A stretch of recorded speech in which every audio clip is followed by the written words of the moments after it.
सम्पूर्णमा आज हामीले नेपाल इन्जिनियरिङ काउन्सिलको च्याप्टर 5 डिजाइन अफ स्ट्रक्चरको क्याप्सुल तपाईँ इक्जाममा आएका हरेक क्वेसनहरूलाई एज ए एन्सर मात्रै पढ्नेछौँ विदाउट अप्सन। र हामी क्वेसन नम्बर 1 बाट सुरु गर्नेछौँ। क्वेसन नम्बर 1 मा लेखिएको छ, हाम्रो कुनै पनि स्ट्रक्चरमा डेड लोड, विन्ड लोड र अर्थक्वेक लोडको कम्बिनेसन तीनटै लोड आउन सक्दैन। भन्न खोजेको डेड लोड र विन्ड लोड आउन सक्छ, त्यस्तो आएको बेला अर्थक्वेक लोड चाहिँ आउन सक्दैन।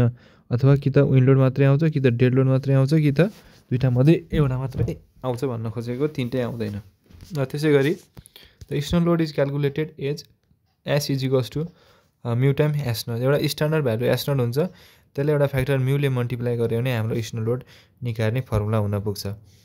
क्वेसन नम्बर 3 मा लेखिएको छ, in roof truss the value of external load is taken as 2.5 newton per metre square. यो भ्यालु चाहिँ हामीले घोक्नुपर्छ। रुफ ट्रसमा हामीले एक्सटर्नल लोडको भ्यालु कति छ त 2.5 times newton per metre square छ। अनि हाम्रो के भनेको छ त भन्दाखेरि ड्यु टु सेल्फ वेटको कारणले is permanent action according to the classification of actions by the IS code. IS कोडले के क्लासिफाई गरेछ त भन्दाखेरि सेल्फ वेटको कारणले आउने एक्सन भनेको पर्मानेन्ट एक्सन हो हैन। एक्सनको आधारमा सेल्फ वेटले चाहिँ पर्मानेन्ट एक्सन आउँछ भन्न खोजेको छ। र क्वेसन नम्बर 5 मा को एन्सर के छ त भन्दाखेरि which of the following is not type of the dead load भनेर तपाईँलाई क्वेसन दिन सक्छ हैन। स्टुडेन्ट इन क्लास भनेको त तपाईँलाई स्टुडेन्टहरू भनेको त लाइभ लोड हो, त्यसकारण यो तपाईँको डेड लोड हुन मिल्दैन, डेड लोड हुन मिल्दैन लाइभ लोड भएको कारणले। क्वेसन नम्बर 6 मा आइएस 875 पार्ट फर्स्टले के लाई डिनोट गर्छ त भन्दाखेरि यसले डेड लोडलाई हाम्रो डेड लोडको बारेमा आइएस 875 पार्ट फर्स्टमा लेखिएको छ। अनि लाइभ लोड भनेको के हो त भन्दाखेरि live loads with time can vary in position as well and magnitude. Live load भनेको समयअनुसार त्यसको पोजिसन पनि चेन्ज हुनसक्छ र त्यसको म्याग्निट्युड, त्यसको मात्रा पनि चेन्ज हुनसक्छ। अनि हाम्रो आइएस कोड 875 पार्ट सेकेन्डमा हामीलाई के छ त भन्दाखेरि लाइभ लोड अथवा इम्पोज लोडको बारेमा लेखिएको छ। अनि हामीलाई relationship between intensity of wind, pressure P र भेलोसिटी भी को रिलेसन के हुन्छ त भन्दाखेरि wind pressure is directly proportional to the square of the wind velocity हो। यो कुरा चाहिँ हामीले थाहा पाउनुपर्छ। र speed of the wind in hilly area of the Nepal, अर्थात् हाम्रो हिल्ली पहाडी क्षेत्रमा एबभ 3000 मिटर एबभ सी लेभलमा हाम्रो बेसिक विन्ड भेलोसिटी हामीले कति लिनुपर्छ त भन्दा 55 मिटर पर सेकेन्ड लिनुपर्छ। अनि क्वेसनमा हामीलाई आउन सक्छ which of the following is not a type of the load bearing wall भनेर आउन सक्छ। हामीले त्यहाँमध्ये प्यानल वाल अप्सन छ भने प्यानल वाल लाउनु पर्ने हुन्छ। अनि हामीले to minimize the total cost of a roof truss the ratio of cost of truss to the cost of purlin shall be 2। हामीले रुफ ट्रस बनाउँदाखेरि रुफ ट्रसको कस्टलाई घटाउनु छ भने तपाईँको रुफ ट्रसको कस्टको रेसियो र पर्लिन त्यसमा रुफ ट्रसमा हामीले पर्लिनको कस्टको रेसियो भनेको 2 हुनुपर्छ। र त्यसै गरी क्वेसन नम्बर 16 मा लेखेको छ horizontal shear force are generated during earthquake. हाम्रो अर्थक्वेक आएको बेला के हुन्छ त भन्दा होरिजेन्टल सियर फोर्सहरू जेनेरेट हुन्छ। र त्यसै गरी grout is a mixture water sand र सिमेन्ट। ग्राउन्ड भनेको एउटा मिक्सचर हो जुन चाहिँ हाम्रो के को लागि प्रयोग हुन्छ त भन्दा ग्राउटिङ अपरेसनको लागि प्रयोग हुन्छ। ग्राउटिङ भनेको तपाईँको कुनै पनि तपाईँको ग्याप्सहरूमा, फिसर्सहरूमा तपाईँले सिमेन्ट, स्यान्ड र वाटरको कम्बिनेसन गरेर छिराएर तपाईँले त्यसलाई नन पोरस अथवा त्यहाँबाट लिकेज कन्ट्रोल गर्न सक्नुहुन्छ, जुन चाहिँ ग्राउटको काम हो। क्वेसन नम्बर 18 मा लेखिएको छ if enough water for workability of concrete is already added हैन। हामीले वर्केबिलिटीको लागि पानी थप्दै गयौँ भनेपछि हामीलाई चाहिने पानी थपिसक्यौँ। अब त्यसभन्दा बढी वाटर सिमेन्ट रेसियो बढायो भने के हुन्छ त भन्दाखेरि हाम्रो कङ्क्रिटको स्ट्रेन्थ घट्छ। क्वेसन नम्बर 19 मा लेखेको छ moisture condition of aggregate use in concrete is saturated surface dry है। हाम्रो एग्रिगेटमा युज हुने कङ्क्रिटको कस्तो कस्तो टाइपको हुन्छ त भन्दा स्याचुरेटेड सर्फेस ड्राई एग्रिगेट हुन्छ। अनि nominal mix required for roofing of RCC. हामीले आरसिसी रुफिङ भनेको छत्ता बनाउन, आरसिसीको छत्ता बनाउनको लागि हामीले मिनिमम M20 ग्रेडको कङ्क्रिट युज गर्नुपर्छ। नोमिनल मिक्स M20 नोमिनल मिक्सको कङ्क्रिट युज गर्नुपर्छ। क्वेसन नम्बर 22 मा भनेको cement should be storing on प्लेटफर्ममा युज गर्नुपर्छ। जहाँ पाइ त्यही राख्न हुँदैन सिमेन्ट, किनकि सिमेन्टमा पानी आयो भने हाइड्रेसन रियाक्सन भएर सिमेन्ट के हुन्छ त सोलिड मास भइदिन्छ। त्यसकारण प्लेटफर्ममा सिमेन्ट राख्नुपर्छ। Water to be use in the concrete should be portable भन्न खोजेको हामीले सिमेन्ट बनाउँदा प्रयोग हुने पानी के हुन्छ पोर्टेबल हुने एकदमै सफा पानी हुनपर्छ, पिउने लायकको पानी हुनपर्छ। अनि त्यसपछि आउँछ the length required for the full transfer of bar stress to concrete is called development length. Development length भनेको त के हो त भन्दाखेरि हामीले कङ्क्रिटभित्र हाम्रो फलामको रडलाई कतिभित्र छिराउनुपर्छ जसको कारणले हाम्रो त्यसमा फोर्सले तान्यो भने त्यो निस्किन सक्दैन, त्यो भनेको डेभलपमेन्ट लेन्थ हो होइन। अनि स्लम टेस्टले के दिन्छ त भन्दाखेरि gives good result for the rich mixes. Rich mixes भनेको तपाईँको के हो त भन्दा रिच मिक्सेसहरूको लागि दिन्छ, जसमा चाहिँ रिच भनेको तपाईँको धेरै मात्रामा पानीहरू अलि पातलो भन्न खोजेको। अनि त्यसपछि slump test is done for the workability. Workability test भनेको स्लम टेस्ट हो। क्वेसन नम्बर 27ले के भन्छ slump test of concrete is the measure of its consistency भनेको यो कतिको बग्न सक्छ, पानी हाल्यो भने कतिको यसको कन्सिस्टेन्सी भनेको कतिको यो अड्डिन सक्छ भन्ने कुरालाई हामीले स्लम टेस्टले चेक गर्छ। अनि while compacting the concrete by the mechanical vibrator the slump should not exceed 5 centi. हाम्रो के हो त भन्दाखेरि मेकानिकल भाइब्रेटरले कम्प्याक्ट गर्दाखेरि कङ्क्रिटलाई स्लमले 5 सेन्टीभन्दा तल घट्नु हुँदैन। अनि हामीले सिमेन्ट स्यान्ड र कोर्स एग्रिगेट को प्रयोग गरेर ड्राई के गर्छौँ भन्दाखेरि ड्राई भोल्युम पत्ता लगाउन छ भने हामीले वेट भोल्युममा 50 देखि 55% बढाउँछौँ र हामीले सिमेन्ट स्यान्ड मोटार बनाउन छौँ भने हामीले ड्राई भोल्युममा मोटार निकाल्न छ भने 30 देखि 35% बढाउँछौँ। The maximum compressive strain in concrete in axial compression is taken as 0.002 होइन। कम्प्रेसिभ कङ्क्रिटमा तपाईँले maximum compressive strain in concrete axial कम्प्रेसनमा कति हुन्छ त भन्दा 0.002 लिनुपर्छ। अनि for the masonry building 1:1:6 cement अथवा लाइम स्यान्ड मिक्स मोटार अथवा इक्विभ्यालेन्ट छ भने horizontal shear stress permissible on the area of the mortar bed joint is 0.15। अर्थात् तपाईँले 1:1:6 तपाईँको प्रयोग गरेर मेसनरी स्ट्रक्चर लाउनुपर्छ। त्यस्तो बेला चाहिँ horizontal shear stress permissible on the area of the mortar bed joint is कति हुन्छ त भन्दा 0.15 मेगापास्कल हुन्छ। Those in which concrete reaches its collapse strain earlier than the steel reaches its yield strain भनेको हाम्रो कङ्क्रिट सुरुमै fail भयो भने ओभर रेनफोर्स अनि स्टिल सुरुमा फेल भयो भने अन्डर रेनफोर्स अनि दुईटै सँगै फेल भयो भने ब्यालेन्स सेक्सन भन्ने गरिन्छ। The strength of the concrete mainly depends on the water cement ratio. हाम्रो कङ्क्रिटको स्ट्रेन्थ के छ मेनली डिपेन्ड केमा गर्छ त भन्दाखेरि पानी र सिमेन्टको रेसियो कति छ त्यसमा डिपेन्ड गर्छ। कम्प्याक्सन के गरिन्छ भन्दा इयरको बबलहरू हटाउनको लागि कम्प्याक्सन गर्ने गरिन्छ। The cylindrical strength of the concrete is less than the cube strength. यो हामीलाई थाहा भएको कुरा हो। हामीले क्युब टेस्ट र सिलिन्डर टेस्ट गर्दाखेरि हाम्रो क्युब टेस्टको स्ट्रेन्थ धेरै आउँछ, किन भन्दाखेरि डिफ्रेन्ट सिलिन्डरनेस रेसियो। हाम्रो सिलिन्डरनेस रेसियो भनेको एल इफेक्टिभ बाई तपाईँको लिस्ट ल्याटरल डाइमेन्सन हुन्छ, जसमा चाहिँ हाम्रो सिलिन्डरको धेरै हुन्छ के भन्दा क्युबको भन्दा। अनि the maximum percentage of longitudinal reinforcement in the column in practice is 0.04। हाम्रो द म्याक्सिमम पर्सेन्टेज लङ्गिट्युडनल हामीले कोलुम बनाउँदाखेरि जुन मेन रेन्फोर्समेन्ट अथवा लङ्गिट्युडनल रेन्फोर्समेन्ट हामीले भित्र जुन फलामको डन्डी हाल्छौँ त्यो चाहिँ मिनिमम कति हुनुपर्छ त 0.04% अफ द के हो त कङ्क्रिट हुनपर्छ।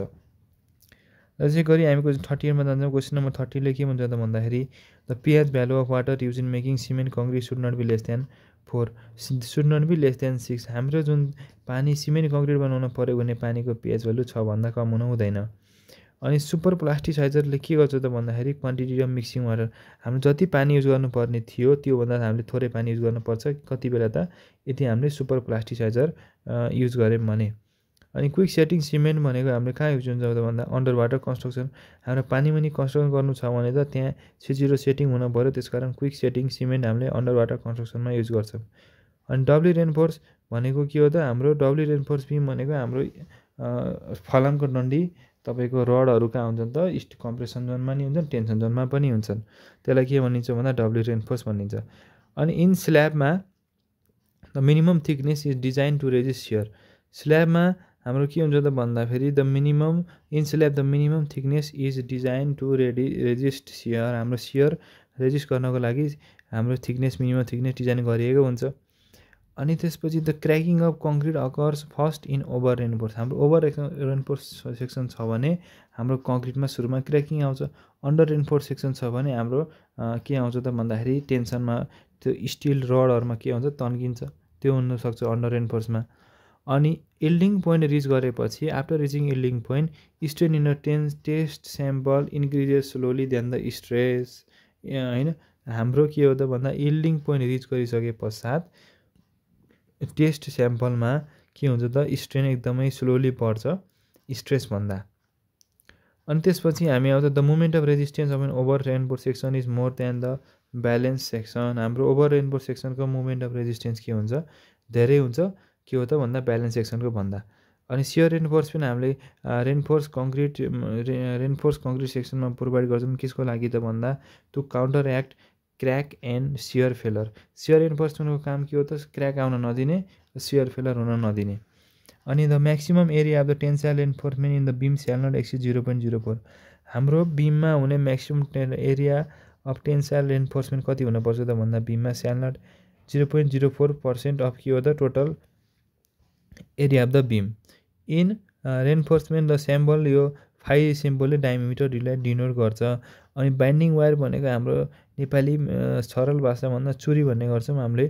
चुरी कति लाग्छ त भन्दाखेरि एक कुन्टल तपाईँको रेनफोर्समेन्ट काम गर्नु छ भने 1 केजी चुरी लाग्छ। अनि त्यसपछि the bending movement in a beam is not a function of cross section of the beam. किनभने बेन्डिङ मुभमेन्ट भनेको के हो त भन्दा हाम्रो बेन्डिङ मुभमेन्ट भनेको WL²/8 हो, त्यो हाम्रो क्रस सेक्सनको फङ्सन होइन। The minimum cover for the bars in RCC slab shall should be 15 mm। The minimum cover for bars in RCC slab should be 15 metre हो। हाम्रो के हो त कभर कति चाहिन्छ आरसिसी स्ल्याबमा 15 मिटर हुन्छ अथवा डायमिटर अफ द बार हुन्छ। The angle of inclination of lacing bar with the longitudinal axis of the column shall be. हाम्रो लेसिङ बार भनेको त तपाईँको के हो त दुईवटा स्टिल कोलमलाई जोड्न परेको हुने एउटा कुनै पनि प्लेटलाई हाम्रो के भन्छ लेसिङ बार भन्छौँ। लेसिङ बार भनेको सर्टेन एङ्गलमा राखिएको हुन्छ, जुन एङ्गल चाहिँ कति हो भन्दा 40 देखि 70 डिग्री हो। अनि maximum tensile stress for the limit stage design method of RC beam भनेको 0.87 टाइम्स एफआई, अर्थात् तपाईँको इल्ड स्ट्रेस भनेको एफआई हो। एफआईलाई तपाईँले पार्सल सेफ्टी फ्याक्टर 1.15ले डिभाइड गर्नुभयो भने तपाईँ कति आउँछ 0.87 भ्यालु आउँछ, जुन चाहिँ म्याक्सिमम टेन्साइल स्ट्रेस भन्न सकिन्छ अथवा पर्मिसिबल स्ट्रेस पनि भन्न सकिन्छ। The value of refractive index of diamond is 2.42 हामीले थाहा नै छ। र त्यसै गरी the bending stress on neutral axis of the cross section, neutral एक्सिसमा हाम्रो बेन्डिङ स्ट्रेस 0 हुन्छ र सियर स्ट्रेस धेरै हुन्छ। अनि त्यसपछि 63मा भनेको त cantilever beam having span length L metre of couple M naught लाग्छ फ्रिनमा होइन। Maximum bending movement is M naught नै हुन्छ भन्ने कुरा हामीले थाहा पाउनु पर्छ। क्यान्टिलिभर बिमको स्प्यान लेन्थमा एउटा कपल लगाइरहेको छ M naught movement at the free of the beam होइन। म्याक्सिमम बेन्डिङ मुभमेन्ट पनि एम नटै हुन्छ। द सियर इन्फोर्समेन्ट हामीले आरसिसीमा प्रोभाइड गर्छौँ टु रेजिस्ट डायगोनल टेन्सन भन्न खोजेको हाम्रो बिममा यो डायगोनली रूपमा क्र्याकहरू डेभलप हुँदै जान्छ, त्यसलाई हामीले थ्याक्नको लागि के प्रयोग गर्छौँ त भन्दा हामीले सियर रेन्फोर्समेन्ट प्रोभाइड गर्छौँ। अनि त्यसपछि if diameter of the reinforcement bar is D हो भने the anchorage value of the U type hook angle alone will be 16D। और एन्करेज टाइप हुक एङ्गल यदि हाम्रो डायमिटर रेन्फोर्समेन्ट बारको अथवा हाम्रो रडको डायमिटर भनेको डी छ भने हाम्रो एन्करेज के हो त यु टाइप हुक भलको 16D हुन्छ। अनि त्यसपछि दुईवटा हो भने त 2 कोलुम लोड्स आर अनइक्वल भएको केसमा हाम्रो ट्रापिजोइडल कम्बाइन्ड फुटिङ हामीले प्रोभाइड गर्नुपर्छ। क्वेसन नम्बर 67ले भन्छ permissible load in circular column should not exceed the permitted load in square column if equivalent cross section. अथवा हाम्रो सर्कुलर कोलुम होस् वा स्क्वायर कोलुममा दुईवटाको लोड सेम आउनुपर्छ भन्ने कुरा हामीले थाहा पाउनुपर्छ। In case of long column direct stress is negligible to come bending stress भनेको तपाईँको लङ कोलुममा बेन्डिङ धेरै हुन्छ भनेर हामीले बुझ्नु पऱ्यो, डाइरेक्ट स्ट्रेसभन्दा धेरै हुन्छ। अनि the maximum theoretical percentage of longitudinal reinforcement in RCC column भनेको इज 6% अफ द ग्रस एरियाको 6%। The maximum theoretical percentage of longitudinal reinforcement in RCC beam कति हुन्छ 6% अफ द ग्रस एरिया हुन्छ। अनि cube strength of concrete use for the prestress member भनेको तपाईँ कति हुनुपर्छ त भन्दाखेरि cubic 350 KG per centimetre square अथवा M35 को कङ्क्रिट युज गर्नुपर्छ अनि प्री स्ट्रेस मेम्बर बनाउनको लागि। अनि त्यसपछि the strength of the column with the helical reinforcement shall be 1.05 times strength the strength of similar column with the lateral ties. अथवा हाम्रो यदि हेलिकल हामीले रेन्फोर्समेन्ट प्रयोग गरेछौँ भने त्यसको स्ट्रेन्थ चाहिँ के हुनुपर्छ त भन्दाखेरि 1.05 टाइम्स अथवा तपाईँको 5%ले धेरै हुनुपर्छ। हामीले त्यस्तो अर्को कस्तोसँग भन्दा ल्याटरल टाइज प्रयोग गरेकोसँग। ल्याटरल टाइज भनेको तपाईँको स्टिरप्सहरू भन्न खोजेको। अनि minimum percentage of reinforcement for the footing for F415 grade steel कति हो त भन्दाखेरि 12% अथवा तपाईँको 0.12% भनेर हामीले बुझ्नु पऱ्यो। मिनिमम रेन्फोर्समेन्ट के त required for footing of F415 grade of स्टिलको लागि। अनि nature of crippling load in column भनेको कोलुममा त के आउँछ कम्प्रेसिभ लोड आउँछ। अनि 78 भनेको चाहिँ in foundation the shear strength is registered by the transfer bar भनेको फाउन्डेसनमा हाम्रो सियर स्ट्रेन्थ रेजिस्ट गर्ने भनेको ट्रान्सफर बारले हो। अनि हाम्रो अर्को क्वेसन छ the purpose of reinforcement in pre stress concrete is to impart initial compressive stress in concrete. हामीले प्री स्ट्रेस कङ्क्रिटमा रेन्फोर्समेन्ट हाल्नुको कारण के हो त भन्दा इनिसियल कम्प्रेसिभ स्ट्रेस प्रोभाइड गर्नु हो। अनि when an individual footing accommodates 2 or more than 2 कलम होइन कुनै पनि एउटा फुटिङ 2 वा 2 भन्दा फुटिङ जोडेर मिलेको छ भने त्यसलाई के भनिन्छ कम्बाइन्ड फुटिङ भनिन्छ। अनि तपाईँलाई एउटा कुरा थाहा हुनु पऱ्यो लेस्ट कोलुम हाम्रो लेस्ट कोलुम र ब्याटेन कोलुम भनेर हामीले स्टिलमा पढ्ने गर्दछौँ जसमा चाहिँ हाम्रो लेस्ट कोलुम चाहिँ स्ट्रङ्गर हुन्छ देन द ब्याटेन कोलुम। अनि the most economical section for the column is the tubular section. कोलुमको लागि मोस्ट इकोनोमिकल सेक्सन भनेको हाम्रो ट्युबुलर सेक्सन हो, ट्युब जस्तो सेक्सन अथवा गोलो सेक्सन। अनि the formwork of the column हामीले कोलुम बनाउन जुन फर्मवर्क अथवा फर्मा युज गरेर कोलुम बनाएका थियौँ त्यसलाई 24 घण्टापछि झिक्दिन मिल्छ। अनि the word magnitude means enormity ENORMITI भनेको हाम्रो के हो त द म्याग्निट्युड भन्ने शब्दलाई डिनोट गर्छ। अनि त्यसपछि 87ले भन्छ the overlap of batten plate with the main member in the welded connection should be more than 40। हाम्रो 4 times thickness of the plate हामीले ब्याटेनको डिजाइन गर्दा ब्याटेन भनेको के हो त भन्दाखेरि दुईवटा स्टिलको कोलुम अथवा steel I section C channel section angle सेक्सनहरूलाई जोड्न प्रयोग हुने तपाईँको के हो त एउटा मेम्बर हो ब्याटेन। त्यसको ब्याटेनले दुईवटा स्टिलमाथि कति ओभरल्याप गर्नुपर्छ भन्दाखेरि 4 टाइम्स थिकनेस अफ द के हो त भन्दा दुईवटा ब्याटेनहरूको त्यो फ्लेन्सको थिकनेस हो।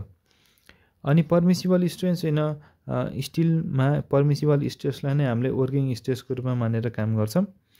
अनि हामीले के बुझ्नु पऱ्यो त भन्दाखेरि ओभर रेन्फोर्स सेक्सन भनेको त्यस्तो सेक्सन हो जहाँ चाहिँ तपाईँको टेन्सनमा रहेको स्टिलभन्दा तपाईँको कङ्क्रिटमा रहेको अथवा कङ्क्रिट हुन्छ नि रेन्फोर्स कङ्क्रिट सेक्सनमा रेन्फोर्समेन्टको मात्रा भन्दा स्टिलको मात्रा धेरै हुन्छ अनि हाम्रो कङ्क्रिट सुरुमा फेल हुन्छ होइन।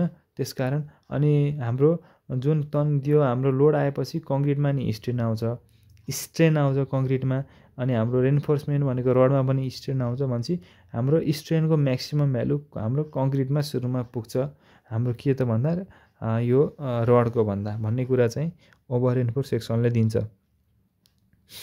स्पट वेल्डिङ भनेको त्यस्तो ठाउँमा प्रयोग हुन्छ when two plates are placed one below the another एक अर्काको माथि राखेर हामीले वेल्डिङ गर्छौँ भने त्यति बेला स्पट वेल्डिङ हामीले युज गर्ने गर्दछौँ। 91ले भन्छ steel is preferred over other matter in reinforce because the coefficient of thermal expansion of steel and concrete is also same हो।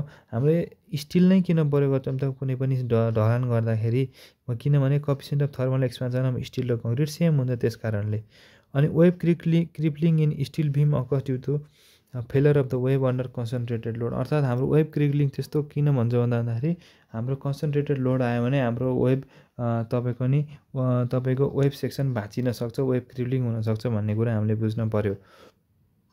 अनि फिलेट वेल्ड हो चाहिँ axis parallel to the direction of the applied load is on side fillet weld.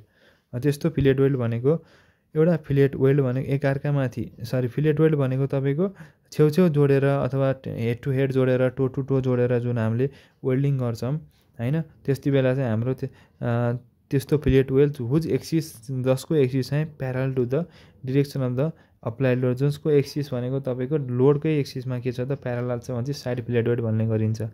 अनि maximum influence on स्टिलमा हाम्रो धेरै influence गर्ने चिज केले गर्छ त भन्दा कार्बनले गर्ने गर्दछ। For the reversal of stresses the most suitable bolt is friction grip bolt. Friction grip bolt हामीले प्रयोग गर्ने रिभर्सल स्टिलको के स्ट्रेस के हुन्छ त रिभर्स हुने गर्दछ फ्रिक्सन ग्रिप बोल्टमा, नर्मल बोल्टमा होइन कि फ्रिक्सन ग्रिप बोल्टमा। क्वेसन नम्बर 97ले फेरि सेम कुरा भनेको छ। हामीले ब्याटेनलाई कति ओभरल्याप गर्नुपर्छ भन्दा 4 टाइम्स टी भनेर भनेको छ। अनि minimum edge distance and end distance for the rolled machine flame cut, अर्थात् हाम्रो के हो त भन्दाखेरि हाम्रो त्यो बोल्टिङ गर्दाखेरि हामीले जुन दुलो बनाएका हुन्छौँ बोल्टिङ गर्नको लागि होल, त्यो होलदेखि तपाईँको सबभन्दा कुनाको साइडसम्म चाहिँ जुन डिस्टेन्स ग्याप राखिएको हुन्छ त्यो चाहिँ कति राख्नुपर्छ 1.5 टाइम्स डायमिटरको होल के को लागि भन्दाखेरि मेसिनले काटेकोमाको लागि र हातैले काटेकोमा लागि 1.7 time diameter of the hole राख्नुपर्छ भनेर बुझ्नु पर्यो। त effective length of fillet weld, त फिलेट वेल्डको इफेक्टिभ लेन्थ कति हुनुपर्छ भन्दा should not be less than 4 times the weld size भनेको तपाईँको weld size effective length of fillet weld भनेको 4S हुनुपर्छ size of the weld S। अनि the lap length of reinforcement in compression should not be less than 24 times diameter of the bar. Lap length भनेको 24 times diameter of the bar हुनुपर्छ, lap length भनेको 24 times diameter of the bar lap length. अनि lowest edge of the sloping surface of the roof, हाम्रो roof भनेको घरको छानाको सबैभन्दा घरको छानाको जुन भित्तादेखि जुन ट्रेङ्गुलर पोर्सन सुरु हुन्छ, ट्रेङ्गुलर पोर्सन सुरु हुने ठाउँलाई के भनिन्छ EABES भन्ने गरिन्छ। अनि कुनै पनि टिम्बर अथवा काठको म्याक्सिमम स्ट्रेन्थ कहाँ हुन्छ त भन्दा in a direction parallel to the grain, parallel to the ग्रेनमा हाम्रो स्ट्रेन्थ धेरै हुन्छ, परपेन्डिकुलर टु द ग्रेनमा हाम्रो स्ट्रेन्थ थोरै हुन्छ। NBC 203 कोडले के भन्छ त भन्दाखेरि deals with the earthquake resisting design. हाम्रो NBC 203ले के भन्छ ठ्याक्कै यही शब्द घोक्नुपर्छ, earthquake resistance design for the low strength masonry भनेर NBC 203ले तोक्ने गर्दछ। अनि त्यसपछि NBC कोड भनेको त्यस्तो कोड हो जसले चाहिँ नेपालमा एउटा कानुन बनाएको छ, स्ट्यान्डर्ड बनाएको छ त्यसको लागि construction of structural non structural building बनाउनको लागि। When purlins are placed between panel point, the principal adapter has to be designed for axial compression and bending movement भनेर लेखेको छ। यदि हामीले purlins are placed between panel point, the principal adapter is to be designed for axial compression and bending movement। हामीले यदि पर्लेनलाई panel पोइन्टको बिचमा राख्यौँ भने, दुईटा प्यानल पोइन्टको बिचमा राख्यौँ भने हाम्रो प्रिन्सिपल ऱ्याप्टरलाई कसरी डिजाइन गर्नुपर्छ त भन्दाखेरि एक्जियल कम्प्रेसन र बेन्डिङ मुभमेन्ट दुईटैकोलाई डिजाइन गर्नुपर्छ। हाम्रो क्वेसन नम्बर 113 भनेको न्युमेरिकल यस्तो हो, आयो एक्जाममा सोध्दैन। अनि द टिम्बर पिस हुज जसको थिकनेस र ब्रेथले तपाईँको 50 mm क्रस गर्न पाउँदैन भन्ने त्यो त्यस्तो भन्यो भने हाम्रो के हुन्छ त त्यसलाई ब्याटेन भन्ने गरिन्छ। अनि maximum thickness of the timber batten कति हुन्छ 50 mm हुन्छ। अनि कुनै पनि 2 इन्च आरको सरको 3 इन्च आरको टप मोस्ट पोइन्टलाई के भनिन्छ भन्दाखेरि क्राउन भन्ने गरिन्छ। रिबेटेड जोइन्ट्स भनेको is used for stone masonry in arches. Rebated joint भनेको हाम्रो आर्चेजमा स्टोन मेसनरीको लागि प्रयोग गर्ने गरिन्छ रिबेटेड जोइन्ट। 120ले भन्छ in solid timber column slenderness ratio should not exceed 50 हो। सो slenderness ratio of solid timber कोलमको भनेको 50 घट्न हुन्न। हाम्रो IS 456/2000 ले के भन्छ त भन्दाखेरि the lap length of reinforcement in compression shall not less than 24 times diameter of the bar, अर्थात् हाम्रो ल्याप लेन्थ भनेको 24 into diameter of the bar हुनुपर्छ भनेर भनिएको छ। मोडुलर रेसियो भनेको त modulus of elasticity of steel, त मोडुलस अफ इलास्टिसिटी अफ कङ्क्रिटलाई के भन्छ modular ratio. Modular ratio of हाम्रो M20 कङ्क्रिट भन्यो भने हाम्रो के बुझ्नु पऱ्यो त भन्दाखेरि M20 कङ्क्रिटको तपाईँ M20 कङ्क्रिटको मोडुलर रेसियो भन्यो भने तपाईँले फेरि यो अर्कै कुरा 280/3 सिग्मा CBC गर्नु पऱ्यो। मोडुलर रेसियो M20 कङ्क्रिटको भन्यो भने 280/3 सिग्मा CBC भनेको तपाईँको इन्टु 20 गर्नु पऱ्यो, त्यहाँ सिग्मा CBCमा M20 मा चाहिँ 20 हाल्नु पऱ्यो। अनि मोडुलर रेसियोको फर्मुला के हो त modulus of elasticity steel to the modulus of elasticity of कङ्क्रिटलाई मोडुलर रेसियो भन्ने गरिन्छ। अनि जेनरली पर्लिनलाई केमा राखिन्छ त भन्दाखेरि दुईटा प्यानल पोइन्टको बिचमा राखिन्छ के गर्नको लागि to avoid bending movement in rafter. हामीले पर्लिनलाई के गरिन्छ त भन्दाखेरि प्यानल पोइन्टमै राखिन्छ।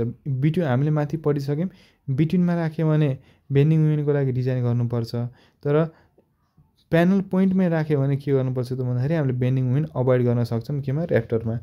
अनि 125 नम्बरले भन्छ हामीसँग the ratio of strain energy develop in a body due to suddenly applied load to the gradually applied लोडको कति हुन्छ त भन्दा 4 हुन्छ।